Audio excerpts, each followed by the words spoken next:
important for us to recognize the history of this land within that context. And I will include some before we get into the election part. That's from Professor Gary Foley and Professor Alan Lester and Dr. Nikita Vanderbilt. But recognizing that when we're talking about this country, it's really important to recognize its history. And this map is from Daniel Boyd, who's a Kunja Ganja Kaku Yalanja Jara Warinjabar Banjalang artist, who really sets the tone of what history is with our artwork Treasure Island, showing colonization and Telenarius is piracy, because we really need to recognize that Aboriginal people and Torres Strait Islander people have been here for thousands of years before, and this was the political landscape they functioned in. These are the nations of Australia. So this is what we've got to remember, that they were First Nations people of Australia, yet for 190 years of written Australian history, Aboriginal people have been exercised, excluded, and ignored. And the context that we need to recognize that this country was founded on is that between the 1770s and the 1830s, the British Empire's colonization shifted from the Americas to Asia, the Pacific, and then Africa. And this is like half a century of transition created what historians have called the Second British Empire. So this Second Empire was founded on free labor, freer trade, and the promotion of free settler colonialism. And within this shift from Americas to Asia and Pacific and later Africa, it was the result of the loss of the American colonies because of the American Revolution, primarily because of the resentment of the British Parliament's attempts to govern and tax American colonialists, and the acquisition of colonies seized from the French, Dutch, and Spanish during the French Revolutionary and Napoleonic Wars, and the expansion of the East Indian Trading Company, which you might have heard of before, supported by the British Empire in India after the revolutions against the British Empire's backed Bengal. So that East Indian Trading Company came in there.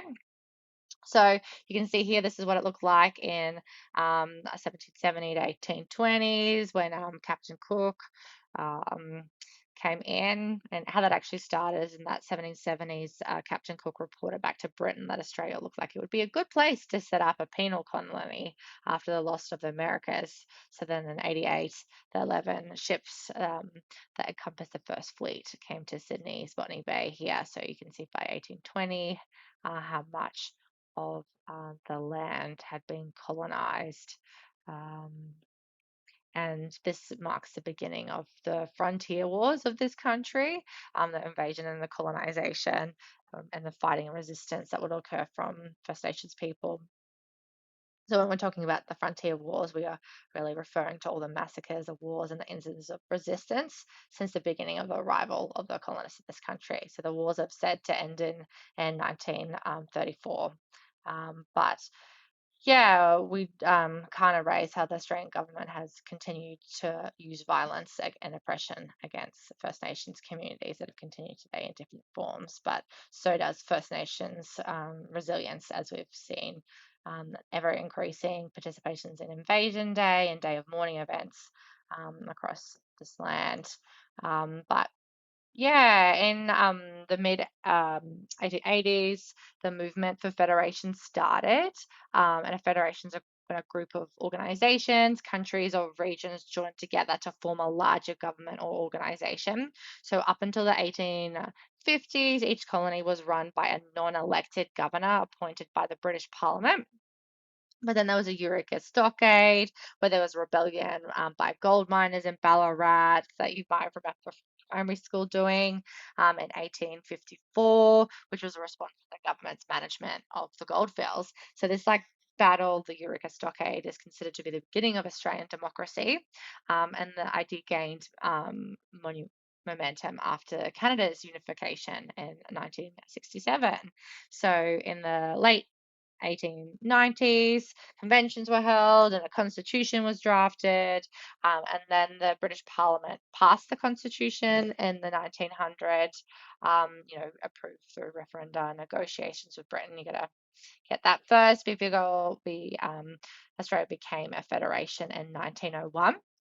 And so that's where many features of like Australians system of government come from, being based on like the Westminster system with a representative democracy and a constitutional monarchy. So we have a representative democracy and where citizens choose people to represent them in parliament.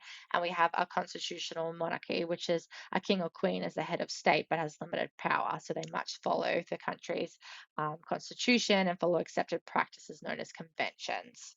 So, our Commonwealth Franchise Act in 1902 gave men and women around Australia the right to vote, but it actually excluded Aboriginal and Torres Strait Islander people unless they already had the right to vote before 1901.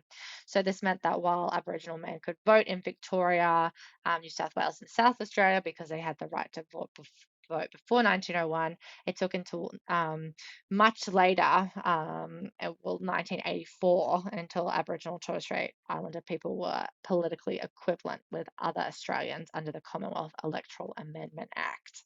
So, we need to really recognise the foundations of this country's voting and the history around it, which is, quite inherently racist. So, since 1901,